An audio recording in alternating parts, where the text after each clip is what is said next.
It is absolutely pathetic that a company like Uber can't, with such a massive company with so many millions of drivers, they cannot get any traction, right?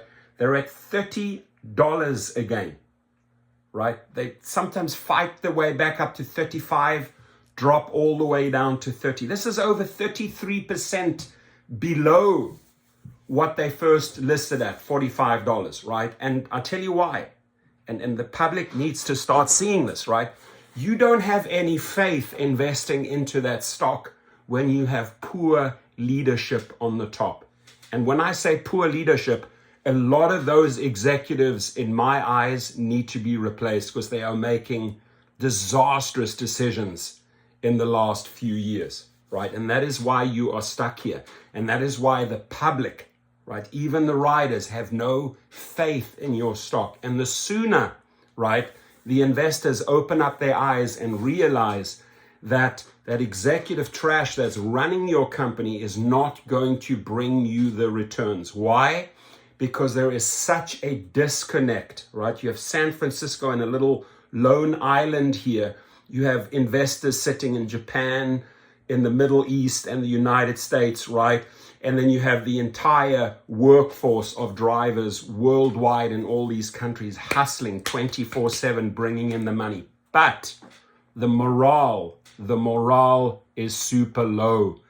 And the morale is low because investors do not want to acknowledge that they are not paying their people well, right? They're not paying the drivers well. They are overcharging the riders, which sees the riders move off into other directions. Taxi industry is loving it.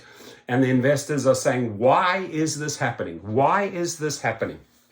It's happening because you have poor leadership on top that does not know how to run this company. You have to make some tough decisions here, but they are long-term decisions, right?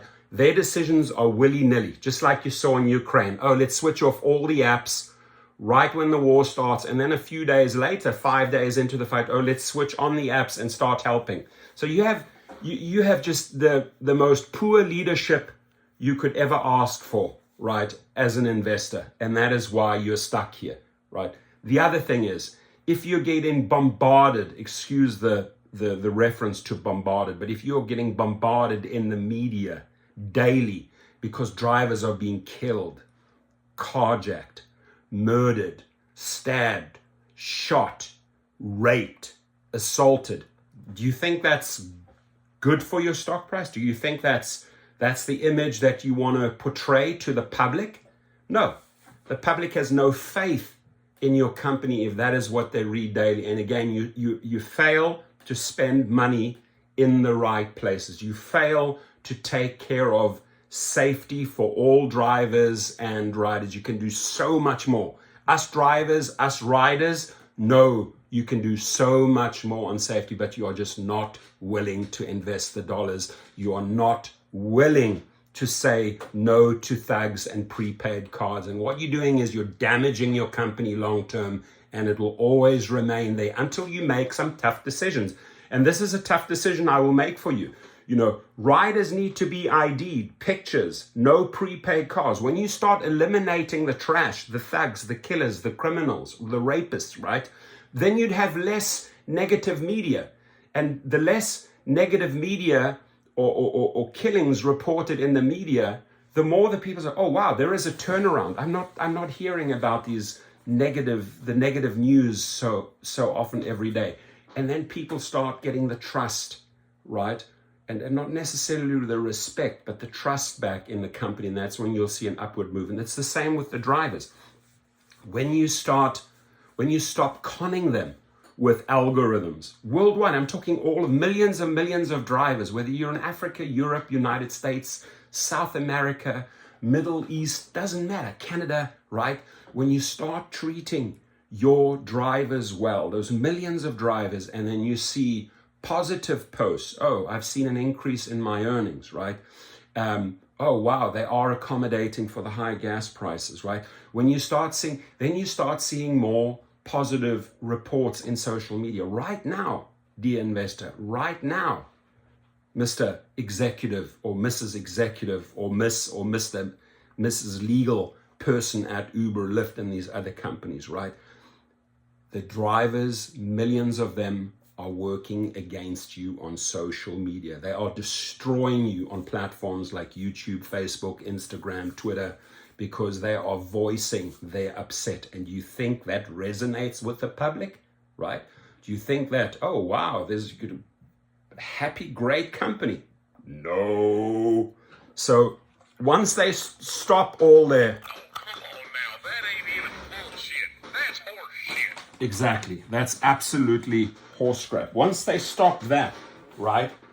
And what's the other one? I don't have it right now. And once they start making some tough, long-term decisions, tighten up safety, better pay, right? You don't go out there and hire all these A-list actors for your TV campaigns. It sends the wrong message, right? You don't have to have all these extravagant Hollywood people in your TV ads. No, you got to keep it real. You got to be able to connect with the little guy, with the public, right?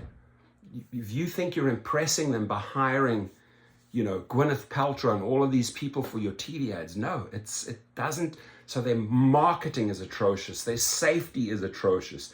Their finances, their payment methods are atrocious.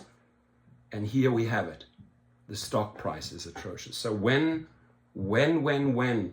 will these investors wake up, right? When will these investors realize you have a bunch of trash executives and trash legal people, right? And again, let me talk about the legal team there, right? I'm talking to every lawyer or every paralegal working at Uber Lyft. I'm looking at you directly in the eyes, right?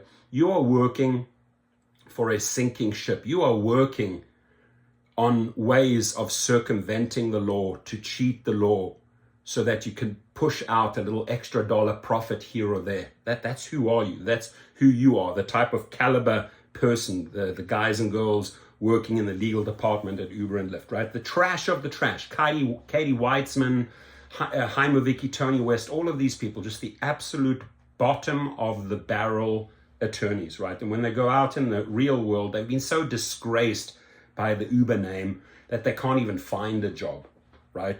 So I'm talking to you as well. So as long as you want to cheat the laws or buy laws, you have a great habit of buying laws, right? Buying legislators, buying politicians, twisting laws. When you keep on doing that, guess what? We expose you. Everywhere you go and you try this formula as a corrupt attorney, we expose you. And it's there. So don't have this army of millions and millions of drivers working against you, especially using the most powerful tool on social media, because you are not going to win. And they need to start realizing that big decisions have to be made. Big decisions have to be made. You have to make compromises, you have to increase rates, and you will start seeing your company flourish. Until then, you will always remain stuck at this level. Have a good day, everyone, and please, I look forward to reading your comments.